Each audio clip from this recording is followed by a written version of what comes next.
안녕하세요. 저는 2022학년도 연세대학교 언더우드 학부에 특기자 전형으로 합격한 신입니다. 저의 후기에서는 이비학원에서 어떠한 방식으로 면접을 준비했는지, 그러한 방식의 장점은 무엇이었는지, 그리고 실제 면접은 어떠하였는지에 관해 써보려고 합니다. A. 면접 준비 방식 및 장점. 저는 고3 초반부터 연대 UD 전형을 생각해두고 4-월쯤부터 영어 면접학원을 알아보다가 이비학원을 알게 되어 일주일에 한 번씩 수업을 받게 되었습니다. UD 담당 선생님들께서 기출문제와 수개월 동안 직접 제작하신 문제 등을 풀고 바로 피드백을 받는 형식으로 수업이 진행되었습니다. 직접 제작하신 문제 역시 정말 다양한 분야의 다양한 주제에 관한 제시문이 많았어서 제게 생소한 분야도 있었지만 오히려 수업이 진행됨에 따라 제 관점과 생각이 더욱 넓어지고 깊어지는 기회가 된 것 같습니다. 제 답변 후 선생님들의 피드백을 듣고 적어두었다가 숙제로 답변을 더욱 보완해서 영상을 찍어보내는 과제를 많이 했는데 이런 숙제를 하는 과정 역시 답변을 보완하면서 성장하기에 효과적이었다고 생각합니다.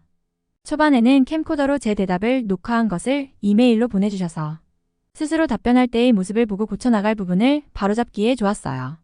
또한 본래 부끄러움을 좀 많이 타는 성격인데 10일 수업이라 부담없이 편하게 질문하고 적극적으로 참여할 수 있다는 점에서 아주 만족스러웠습니다. 더불어 1대1이지만 수업이 자칫산으로 가지 않도록 분위기를 잘 잡아주셔서 매 수업마다, 매 문제풀이 시간마다 마치 실전인 듯한 긴장감 속에서 연습할 수 있었어요. 피드백에 관해 더 질문할 내용이 떠오르면 언제든지 바로 질문해서 궁금증을 즉시 해소할 수 있었고 돌려서 말씀하시기보다는 실질적으로 제게 도움이 되는 조언을 해주셔서 감사했습니다. 자소서 기간에는 제 자소서 첨삭도 많이 도와주셨어요. 뿐만 아니라 이비학원의 여러 선생님들과 저로 구성된 저만을 위한 단톡방에서 다양한 시사, 사회적 논쟁 등에 관한 많은 양의 자료와 영단어 모음집 등을 얻을 수 있었고 그 외에도 학원에서 선생님들께서 수시로 자료를 챙겨주셔서 큰 도움이 되었습니다. 특히 면접 관련 책들도 꼼꼼히 추천해 주셨었는데 읽으면서 이 면접뿐만 아니라 다방면에서 관점을 넓히는 데에 도움을 많이 받았습니다. B. 면접 당일 후기. 우선 정확하지는 않지만 이전에 적어놓았던 후기와 제 기억을 최대한 참고해서 면접 당일 지문과 답변에 관해 적어보겠습니다. 제시문은 2개였는데 예상했던 것보다 작년 기출보다 답변해야 하는 문항이 더 많았어서 조금 놀랐던 기억이 있어요.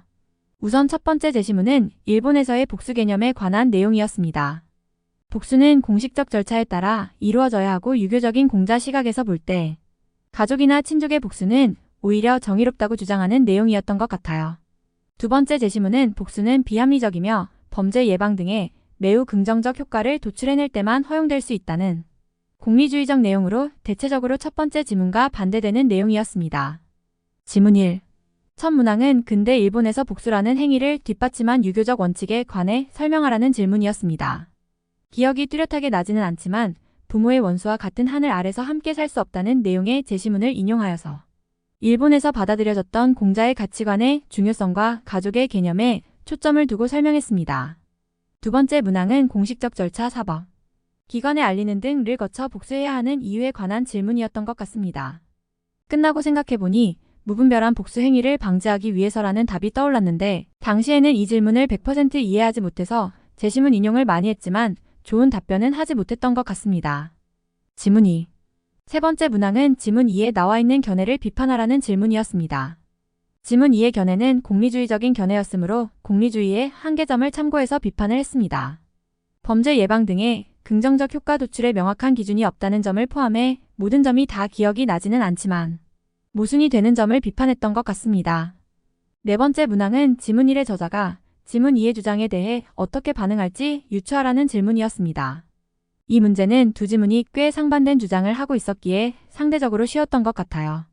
당연히 부정적으로 비판할 것이라고 답변했고 저는 유교적 관점에서 복수를 통해 가치를 실현할 수 있다는 점을 들어 유용성의 관점에서만 복수를 판단하는 지문 2의 주장은 지문 1과 맞지 않는다고 답했습니다. 마지막 문항은 두 지문에서 각각 나온 복수에 대한 관점에서 유사한 점 또는 다른 점을 찾아 비교하라는 질문이었습니다.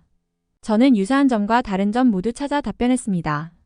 특히 이 부분을 후기에 잘 써놓지 않아 기억이 흐리지만 유사한 점에서는 두 지문 다 복수가 허용될 수 있는 경우를 명시적으로 밝힌 점, 그리고 사회에서 중시하는 가치가 각각 있었던 점을 들었던 것 같습니다.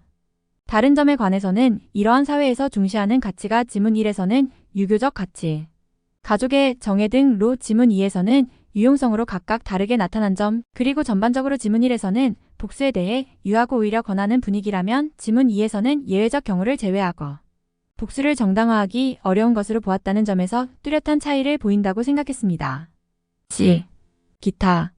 연습할 때 시간이 부족했던 때가 많았어서 실전에서는 연습장에 답변을 문장으로 정리해 놓지 않고 간단히 단어 정도만 적어 놓으며 답변을 정리했는데 정말 긴장한 탓도 있고 답해야 할 문제가 많아서 막상 녹화할 때 무슨 말을 하려고 이런 메모를 한 거지? 이런 생각이 들기도 했어요. 답변 준비 시간 후 녹화 전까지 10초의 시간이 있지만 굉장히 짧게 느껴지기 때문에 빠르게 아이디어를 정리해 놓고 남은 시간 동안 머릿속으로 답변 내용을 계속 돌려보는 것이 좋을 것 같습니다. 끝으로 수시로 깊이 있고 독창적인 자료들을 제공해 주시고 끊임없이 계속 격려해 주신 배쌤, 리쌤, 오쌤, JP쌤 정말 감사합니다. 도움을 정말 많이 받았고 후회 없는 선택이었어요.